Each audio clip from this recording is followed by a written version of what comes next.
So when you're working with a patient and someone says, will I be healthier and live longer on a ketogenic diet? How do you approach that? What's your thought process to help them figure out if that's the case? I mean, first is to acknowledge that I have no earthly clue if they will be healthier or live longer on a ketogenic diet.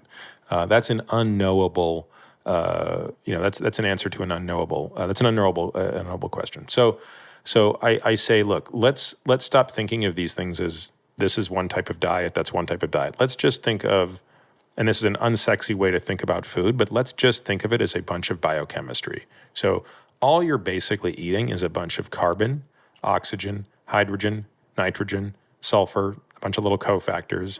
But that's all we're doing, is we just take organic matter. That organic matter goes through our system. We metabolize it. It has, signaling cascades that come from it. It triggers enzymes, hormones. We assimilate some of it. We discard some of it. Okay, so let's de-religionize this thing, right? It's like, right, I'm on this diet versus that diet, and that's my tribe that eats this diet. I mean, I think all of that stuff is sort of hyper dangerous, and I will acknowledge that at some point in my life, I probably contributed to that sort of bizarre mania. So the real question is, you have lots of things to consider within the realm of nutritional biochemistry. And what you eat is part of it, but so is when you eat and when you don't eat, and how you cycle that exposure to nutrient.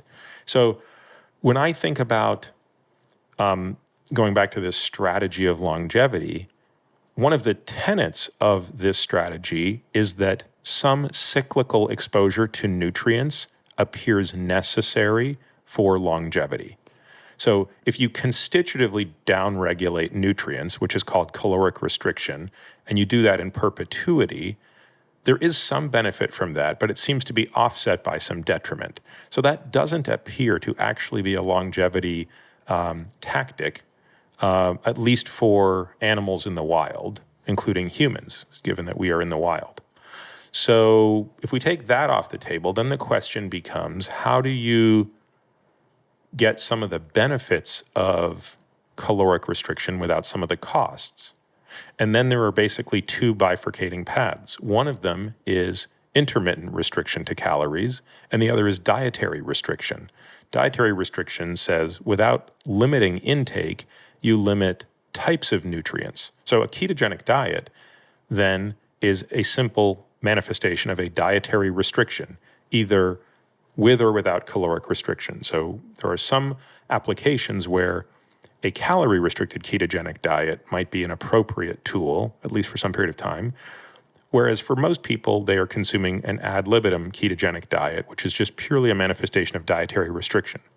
And so what I would say to that patient is, first state your objective, and then tell me what your starting template is. So then we can understand, is a ketogenic diet for you, either cyclically, non-cyclically, with caloric restriction, not with caloric restriction? Is it the right tool to imprint based on your objective and where you're starting? That makes a lot of sense. Now, you it's mentioned... not a nice answer because nobody wants that. I mean, everybody just wants the answer. Like, give me the bumper sticker. Like, yes or no, should I do this? But I mean, unfortunately, that's that overly simplistic approach leads to sort of first order answers. And that's great to first-order problems. Right. But longevity is not a first-order problem. Right. So that's why you don't see your answer on the headlines of newspapers and magazines. It's not quick and succinct and sexy enough to sell, but it's probably the answer everybody needs to hear. And that's a big disconnect we have in our society right now, that people want the quick answer, and it's not going to always be the right answer that works for them.